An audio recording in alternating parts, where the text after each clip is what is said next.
Make it so? Let's give it a try. Make it so, Billy Joe. Here we go. Yeah. Some sports wrap. George Ringer. It's past Valentine's Day. It is. That means football season is over. It is. It's past Fat Tuesday day too, which means that. Did you celebrate? I made probably the best gumbo I've put together in my life. Yeah? A seafood gumbo, shrimp, scallops, some really great andouille sausage. It was the best gumbo I've tasted. An hour and 10 minutes on my roux. So there you go. Not too shabby. Yeah. I cooked a prime rib on Sunday for the first time in my life. Well, there you go. And we're still eating prime rib. Yes, you can do that for a while. And if you So anyway, that's and it was good. I hate to say it, but the kids all said, "Oh, it's delicious. Can we do this for Christmas?" So guess what we're doing for Christmas next year? prime rib. No, we did one. We did one this year, and it was a prime rib. But if you like roast beef, if you like roast beef sandwiches the next day, Don't mind that, folks. That actually is the way to go. We just got a little foggage on the lens. So. No, but we ate gumbo and listened to Fats Domino, and I laughed and giggled like the old days. So who's we? Me and my darling wife. Oh, yeah. Just the two of you? Just the two of us. Yeah. The day before Valentine's Day? The day before Valentine's Day, and we were having such a good time, we decided this would be our Valentine's Day too, and so we didn't have to run off and do anything. There you go. Yeah. Who's got time to do anything in the evenings? I forget what that's like. I'm busy. So, well, we kind of brought up Sunday and the end of the football season, so give me your take on the game. Well, I'll tell you what. For 3/4 of the game, it wasn't much of a game, and it's. But we like defense, I thought. Well, we do like defense, but we kind of like offense too. And I talked to one of the gurus, and I says, "What's the biggest determining here?" Well, it's going to be turnovers, and the first thing that McCaffrey does is drop the football, and it's just from that point on, for 3/4 of the ball game, it turned from time to time sloppy. And it's just... Did that have something to do with how good the defenses are? I'm sure it probably did, but you were just waiting for everything to explode. But, I mean, there was, very few, a 3-point scored in the first half. There was just like, there was nothing going on, and then they came out.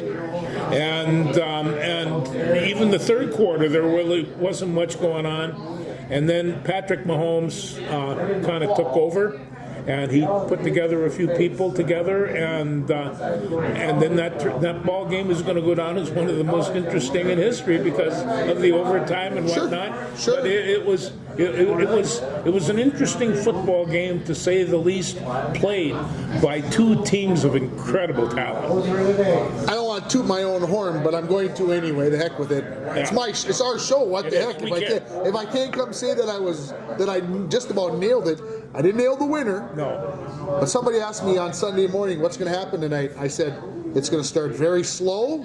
I said, they're going to be whatevering. And I said, then in the fourth quarter, the defenses are going to get outmatched by the offenses, and the offenses are going to take over the game, and you're going to see a bunch of scoring in the fourth quarter. And it kind of worked out that way. It kind of did work out that way. So I felt good that at least I felt like I had a sense of the game. I don't want to say necessarily that the better team won, because I don't know that. That's why it was a 3-point ball game, why it ended up the way going to overtime, because it was going to be that close. And I don't think that that's any major statement, because I think a lot of people thought it was going to be close.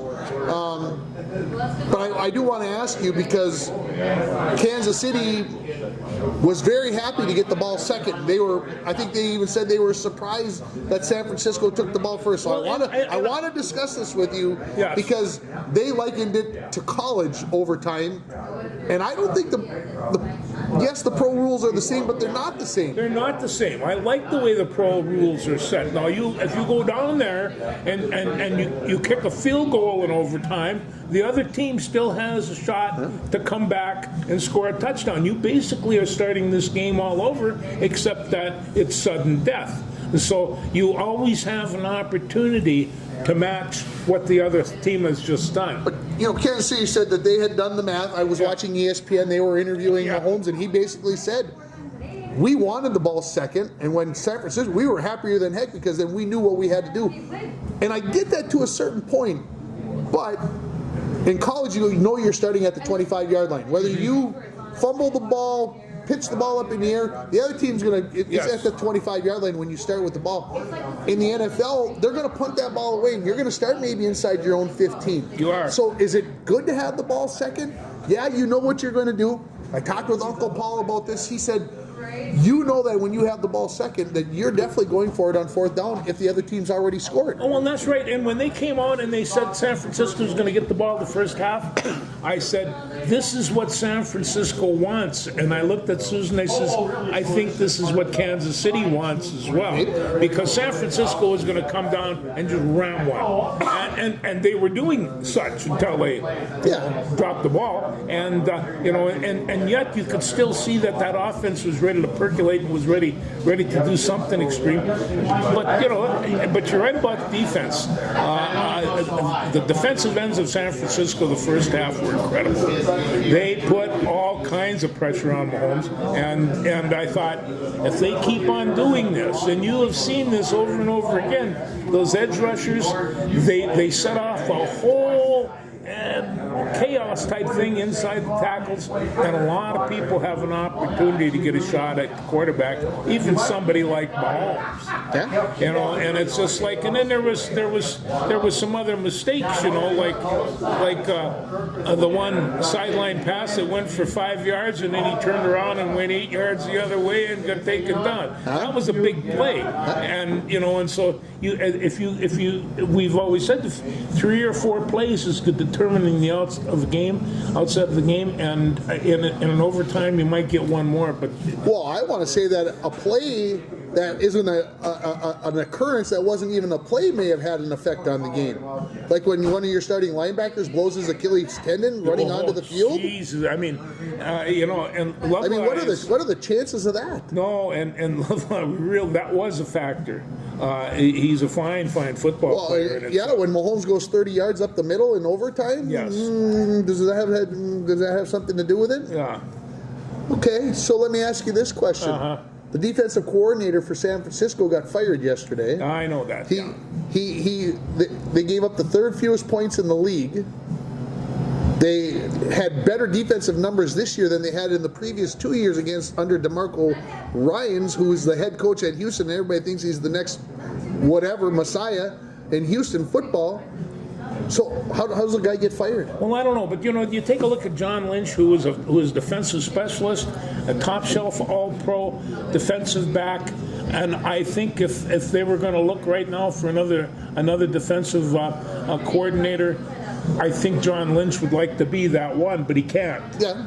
And so, I'm sure that he's probably more critical of the defensive coordinator than they are amongst anything else. And the other thing is that, that a defensive team like that should have those kind of stats. They're a great defensive bunch, and so, if you're going to come play this bunch, you better have your A game on, because otherwise, it's not so much that they're big and strong. They're really fast, too. Yeah. Well, I was very surprised. I didn't think that he could get fired after you have a season like that. But apparently the players didn't like the scheme, and so they win. And they make more money than a coach, so it's like we had this a coach here at Minnesota, Mike Zimmer, and he's going to go down with Mike down in Dallas and go coach down there. Did you listen to any part of his press conference? I saw part of it on ESPN, and he was saying all the right things. He was doing things all the right way. Mike Zimmer has a very abrasive whatever. I don't know. Can him and Micah Parsons get along? I don't know. And not to mention that, but and Dallas was top 5 in defense. They had a very good defensive team, but they really kind of fell apart that last game, and they were embarrassed. They should have been embarrassed. Yeah, especially the filthy Packers, right? Randy Anderson, right, Randy? Randy likes the Pack. Oh, that bugger. I like him when he starts talking about go Pack go. Oh. Randy, this is what you're asking for. Well, people's elbow. Anyway. Here we are. So end of the football season. I have not gone through any withdrawal yet, so I'm still in good shape. But they've been running the Super Bowl all week long on ESPN. I haven't watched it again either. So I didn't get to read it in the paper. I got to the Minneapolis sports page at some point today while I was waiting for something to render on my computer. Yeah. And I was flipping through the newspaper on my computer, and I got to the front page, and Chip Scoggins had written in there that the Vikings have to sign Kirk Cousins. But I never read it. And I'm kind of like... I did read it, and it's a matter of priorities, and he also adds that they have to draft a new quarterback, or they have to pick out another quarterback, and they want to have like a super cool dude. I don't know if they want another Patrick Mahomes because there apparently are a shortage of them, and so there's not a lot of Patrick Mahomes. There's not a Patrick Mahomes, but they want to get a guy like Love over at the Packers, and right now I think Kirk Cousins has two things to do. He's going to probably have to take a pay cut because the number one person they're going to want to sign besides Kirk Cousins is Jefferson.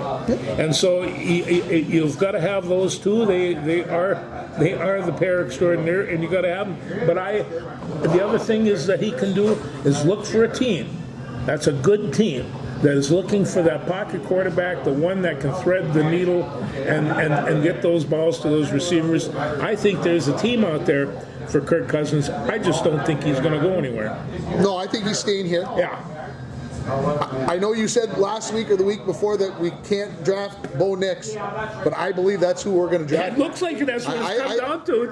In my gut, as much as we talk about what he did at the Senior Bowl or whatever he did, they keep mentioning. He set an NCAA record for pass completion. Who does that sound like? That sounds like Kirk Cousins. Goes for a high percentage. And what else has Bo Nix done just about everywhere he went? He's won. Well, and he's won. He's got some mobility. He's not without skills.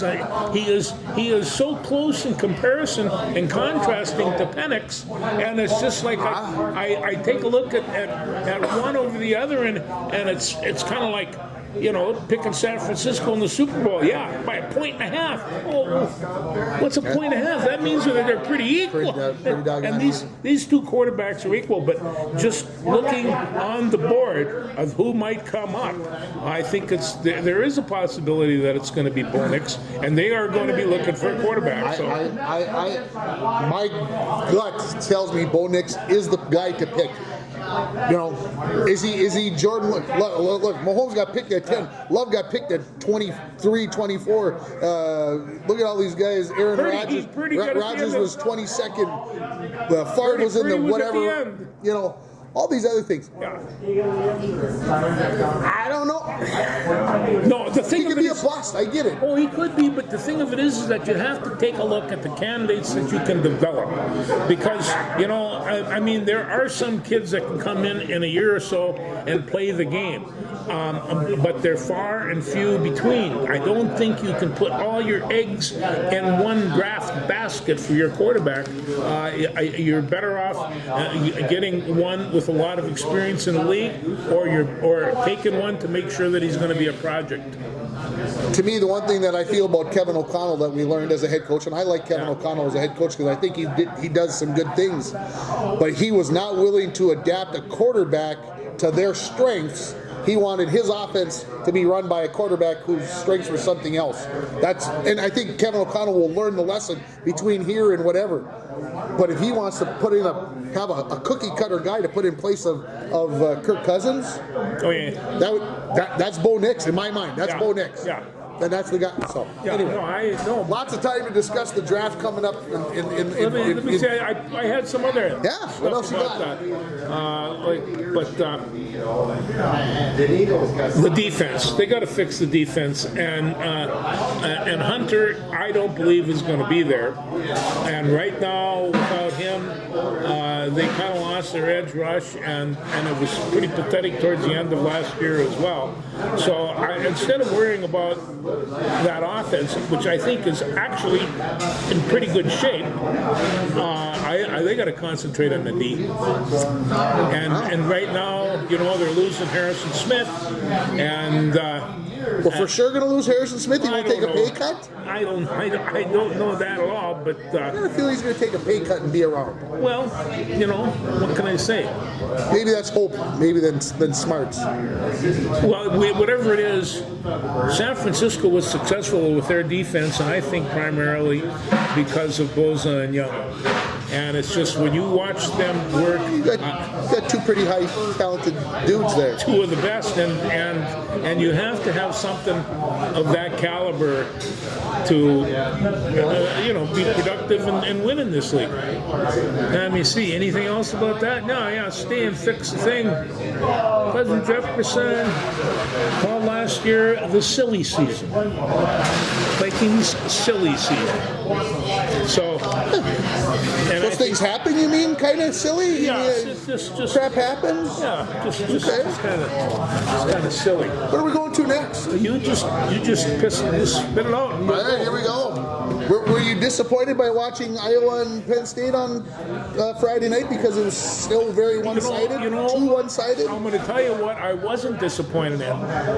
Penn State might be the best NCAA wrestling team I have ever seen. Yeah, well, you got 5 number ones out You of got 10 5 guys. number ones, and I'm not so sure they don't have they got a couple of number 2s on there too. But all in all, I can see the NCAA finals with having those 5, in particular, Aaron Brooks, who is 197 pounds, folks. He is just pieced together, and he's just extremely powerful. And the guy that wrestled him, did a nice job. He didn't get majored or teched or pinned. No. So I'm going to give that guy the attaboy because he's the first one this year that didn't get that happening to him. But I noticed when they went out to the mat and he was all pumped up and he looked like he was ready to go. There was a little look in his eye thinking, what have I got myself into? And he is Brooks is that kind of guy, and he's going to be a 3-time NCAA champion. He's been in the finals 4 times. This is the wrestler of the year that I've seen. So one of the things we talked about last week was how good Michigan was. Yes. And then Michigan went out and laid an egg against Nebraska. They got their butts After they kicked. beat Iowa the week before. Yeah. What? I'm going to tell you right now, Friday. Explain. You're a wrestling coach. Yes. Explain how that can happen. Okay, well, we talk about that, and most coaches are going to come up. They're going to come up in the lineup, and they're going to be confident because we match up well. And there's always going to be a hole in every lineup. Maybe the possibility of Penn State being an exception, but you just happen to match up, and all of a sudden they've got 3 weak spots where you've got 2 mediocre wrestlers, and you win all 3. Well, now all of a sudden you're probably not as good a team as them, but for those lower weights you match. Now you're going to probably have to take some punches and give up some points and such because you're going to run into a good lineup somewhere along the line. But now when you get to the end, do we match up again? Do I have an 87-pounder that can match up with you and maybe get a few points? And this is how you squeak out duels against really good teams. Nebraska was at home, and besides, Nebraska is probably the number 3 team in the conference. And by Iowa. And they lost to Iowa earlier, but Iowa went into Michigan and got their butts kicked. And I had never seen an Iowa team do that. And it's just, and then I knew that this was going to happen with Penn State. I just didn't know how good Penn State was, and they are solid. Kurt Vlett from he's from Minnesota, for crying out loud, at heavyweight. He's about 6'3", about 240 pounds. He could play Tarzan on TV. He is lean. He is fast. He's strong. He's dangerous. You know, and it's he's the number 1 ranked heavyweight in the country, and there's no reason for him not to be. Probably tops off at maybe 240 pounds, 245 pounds, no bigger than that. And you know, so there's just some extreme talent. I can't wait for the Big Ten tournament. I'm going to be a couple of weeks. So anyway, Minnesota wrestles Wisconsin on Friday, and that's going to be a good one. And then I believe Michigan goes over to Penn State sometime over the weekend, and that might be Sunday. But 2 wrestling matches on Friday, 2 wrestling matches on Sunday, and Sue says every once in a while I hear screams up there. That's on the Big Ten Network. Watch it if you're a wrestling fan. It's great. A couple weeks ago, maybe a month or so ago, I told you it didn't seem that the 3 and the 1, 3 versus 2 on the takedown made a difference. When I watched on Friday night, it seemed to make a difference that the wrestlers were being more aggressive. I mean, maybe it was just whatever, maybe the like you said, the matchups, but it's come up. It's come up more all the time, and I think the announcers and I think the coaches like it better. And it's just well, and it takes time for the wrestlers to adjust their mentality of how they're going to do that. So. Well, in the old days, you'd take 2. You'd always take 2 to give up 1.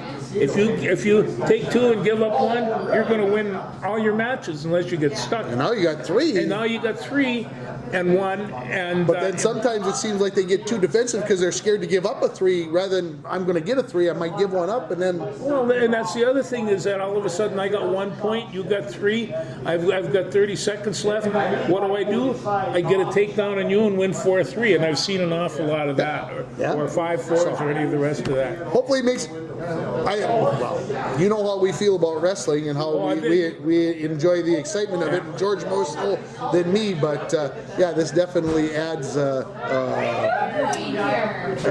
some intrigue. Oh, it is. But the wrestling right now is very, very good. The high school teams, they're starting to bundle up for the state tournament, which is a week from this weekend. My school down in Onamia's got 3 women in the state tournament, and I don't know how the team title is going to go, but they have 2 returning state champions, and they'll do real well. And our friends over at Bemidji, they got a bus full. I mean, they've just got wrestling talent galore over there. Should we take the weekend off and just go down and watch? Well, that's what my daughter wants me to do. Anyway, I don't have a game on the 29th or the 1st, which I believe is when the tournament is, 29-1-2. I got to be back for 2 because I got a home basketball game, but I got 29-1 off. I mean, George, I'm just saying, George. I'm just saying. Yeah. You know, I was busting your chops a couple weeks ago that should we just drive to Iowa City and be part of the madness, but, you know. We would have been outside in the cold because there were no tickets at that madness. They're all froze out because they didn't dare drive in that weather. We'd have just poured right anyway. Yeah. So, okay. Well, let's move on to basketball. How Let's about? do some basketball. Outside of the Gophers breaking my heart from a 20-point first half lead. I'll be honest with you. I watched most of the first half. Yeah. Very excited. It was. First time the Gophers have led at halftime this season. What? Anyway, Really? first time they've led at halftime all season. Wow. In a Big Ten game, not counting the non-conference. In a Big Ten game, first time they led at half, and they led by 18 points. Well, it just so happens that there's Dawson Garcia, who had a monster first half. 18 points first half, yeah. Didn't hardly play in the second half, and things kind of dwindled away, and they lost to Iowa for the second time. Ugh.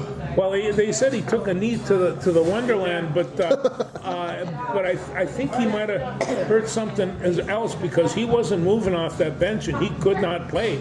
And when they lost that offensive production, that Things changed. They couldn't hit a shot. They couldn't hit his jump shot, which we've known all year long. But I've heard rumors from the city that Ben Johnson figures he's going to have all his team returning next year, which would be a plus. Now I don't know about Parker Fox because this would be about his 8th year, but We'll see what. Well, and the big thing is, okay, we don't want to have guys entering the portal. At least we don't think we're going to. Yeah. We're not going to be losing guys. No, and they're a lot of them they're Minnesota boys, and they have and they got some. I don't know why they haven't played Oliver Joseph or Christie's been having some pretty good games, and so.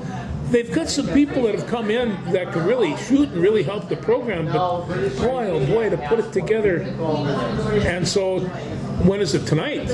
They go against Purdue and Edie. No upset coming. Especially if Garcia's not playing. It's like I heard from the cities they should just go down there, take their 30-point butt kicking, and come home. And I'm buying that. What made that Iowa game so important is that if they would have won all 4 of their home games and maybe squeaked out a road trip game, I think they'd be in line for the show, but I don't think there's any way they're going to get there now. Geez, they were tied for 4th when we were here last week, George. How can they not make if they're tied for 4th in the Big Ten? How do they not make the show? I don't think the Big Ten is that good a conference this year.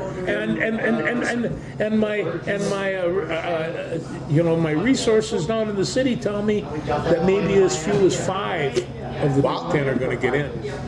Well, we'll see how the Big Ten tournament goes. That is being played in Minneapolis. Yeah, it is.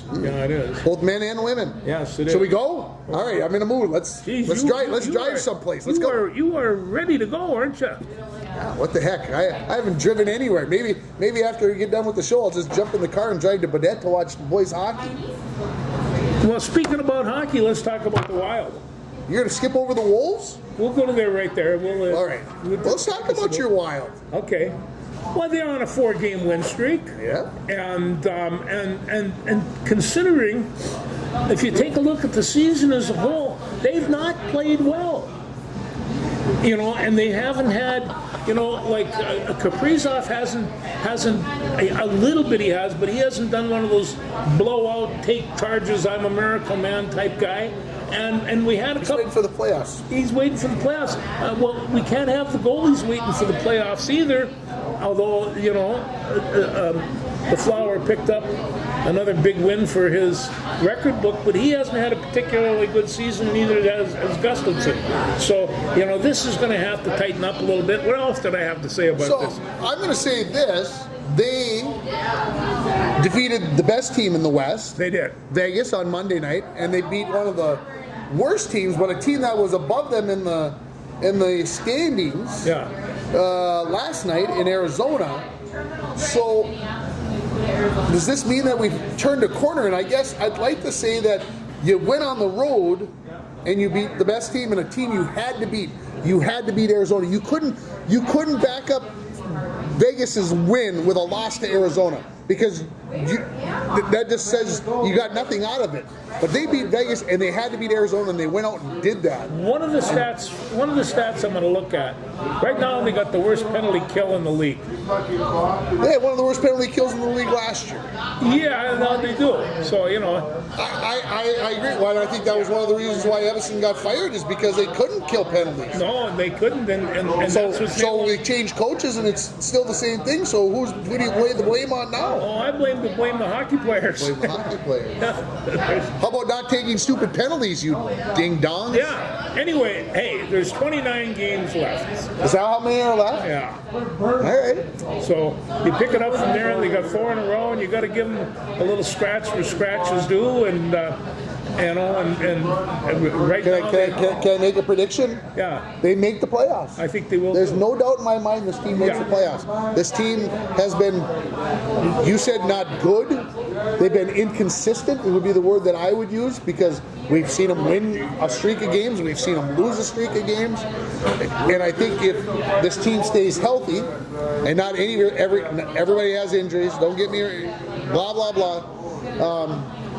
Faber has stepped up and played in that defensive core. Losing Spurgeon, I think, is a major thing that the team had to learn to get through and get that new mojo, whatever. I'm okay. All you gotta do is make the playoffs. That's one thing we've learned. It doesn't matter whether you're 1 or 4. It don't matter. You could be right. I consider myself Look at I Florida consider last year. I consider myself lucky to pick up the penalty kill thing. So, Florida was the 8th team. They should have hardly made the playoffs last year. They played for a Stanley Cup. and that's right. And so, Just make the playoffs, baby. And I think Isn't that what Al Davis said? Just make the playoffs, baby. make the playoffs. Well, it's a whole new season. It's a whole new season. And right now, the Wild, I think, are scheduled to slide in that 8th spot. And so, we'll go from there. We'll be hopeful. Now, ta-da! I love Timberwolves. You ever see the magnificent animals they go through the woods they own? They are the king of the forest here, except for the Makwa. The Timberwolves are there right now. They are leading the league by not very much, about a game and a half, and Oklahoma City and Denver are And the LA Clippers. and the LA Clippers. Honestly, folks, honest to God, George, I think I told you where I'm at with ESPN. I can hardly turn it on because all they talk about is New York and LA. That's it. Okay, they're the only 2 cities in Boston. Sorry. The only 3 cities they talk about. Philly doesn't even get any love. And so I almost refused to watch them. But the other day I went home for lunch. And I turned on the TV while I had lunch. And they had the NBA Today on. And so they came out with their panel of people. And so I don't remember even who it was. I thought long enough I'd probably come up with his name. And he was giving his top 5 teams. And so he listed them off. And of course, the Minnesota Timberwolves weren't among the top 5, which, whatever. But he had the New York Knicks at number 4. And I'm like, yeah, that's probable. And some guy, and I don't know, on this side of him is over there doing this. While this guy's talking, he finally goes, what? He goes, how can the New York Knicks not be number 1? And I'm like, oh, wait a minute. They're not even in first place in the East, much less anything else. Well, they've won 9 in a row and they're the hottest team. And I'm just like, yeah, in January and early February, where are they going to be in April? So I get upset about these things because if it isn't a New York team or LA, and of course they're the Golden State Warriors now came out the other day that they asked if LeBron could be traded to Golden State. And I'm like, would that put Golden State over the top? I don't know. The Golden State has a problem. Are they the clock, and it could turn too many times for this team. Besides, I think the team that's going to be beat here is Boston, and it's just like they're all good. So I'll tell you what we're going to do here. A week from Friday, down there at the Timberwolves Stadium, Milwaukee's coming to town. And now, so all next week, they got 3 or 4 days off. They got the All-Star game. I love the All-Star game. That's where all kids should watch to learn how to play a game with absolutely no defense whatsoever. And see how many points you can score. It's fun. They call it garbage ball. And, and that's kind of what it is. But they're going to come back, and they're going to have an all-access ceremony. They're going to be there all day to follow the Milwaukee Wolves basketball game. Guess who's coming to town for it? Stephen A. Smith. Oh, I thought you were going to say Taylor Swift. No, Stephen A. Smith. Wow, that would be bigger news if it was Taylor Swift. Yeah, well, listen, she's an Australian. I agree, it would be better news. But I know that you're a Stephen A. Smith fan because he's so quiet and shy and humble. So this is going to be a big thing. I'm going to watch that. That's a week from Friday, and so a week from today. Let's say tomorrow. A week from tomorrow. So the All-Star game is this weekend. The Wolves play in Portland again tonight to wrap up the season. Now, we've talked about this team and your favorite team and all the rest of this stuff. But last week we were here and we talked about how they choked in Chicago in the 4th quarter. Oh, they did. Yeah. Then they went to LA and took on the Clippers, who were number 2 in the conference at the time, and it looked like we were going to pull another epic collapse, and then we absolutely kicked their butts in the 4th quarter. the other night in Portland, coming back-to-back nights. They play Monday night, Tuesday night. We're way ahead of Portland right before halftime, and Portland goes on this run, and all of a sudden we're behind. And then fourth quarter came around. By gosh, we woke up and we took care of business. So this, there's no easy answer. There's no whatever. I don't care which team we're talking about. And I want to go back to Golden State on this, because does Golden State need another superstar who wants the ball in his hands? Is that a good thing? I'm not sure that it's hard for. I mean, LeBron James and the Lakers are indistinguishable from each other. They are right now what makes each other. This is his team. He's too old to start from scratch, and so. Like I said, maybe like I said, I don't know. Maybe it'll jumpstart. Golden State's in 11th place. I mean, they're out of the playoffs right now. If we can believe that, they are out of the playoffs right now, but playing better basketball. I do have to mention this. I was on Twitter last night. I was on X last night, and there came a thing from our good friend Steph Curry. Oh. Did you hear about this? No. So, I don't know what arena they were at. It could have very well been their home one. I couldn't tell because you never got to look at the floor. But he is standing in the tunnel that goes off the floor. Okay, so behind the basket, out at a 45-degree angle into the corner of the stadium. He is standing there. He turns and he throws a basketball to the other end of the arena. So, okay, it's 94 feet basket to basket, right? It's end line to end line. So this is about I'm guessing at least 120 feet. Swish. No! Swish. Swish. And I think even he was surprised because his hands went up like, holy crap. That went in. And I mean splash right in the middle of the jar. Big. And I'm just like. But what do you practice that shot? Most of us would say that's luck, but with him, I don't know if I can say it's luck. No. They had a stat on NBA today, the same day I was watching. He has had 13 games with 11 plus three-pointers made in a game. The rest of the NBA doesn't even total that number. They can't everybody else ever in the NBA can't catch him. With that many, I'm just like. So anyway, it was phenomenal. I mean, sure, it's a little bit of luck, but not so much. I think Steph would do better with the Timberwolves than LeBron would do with San Francisco, but just my choice.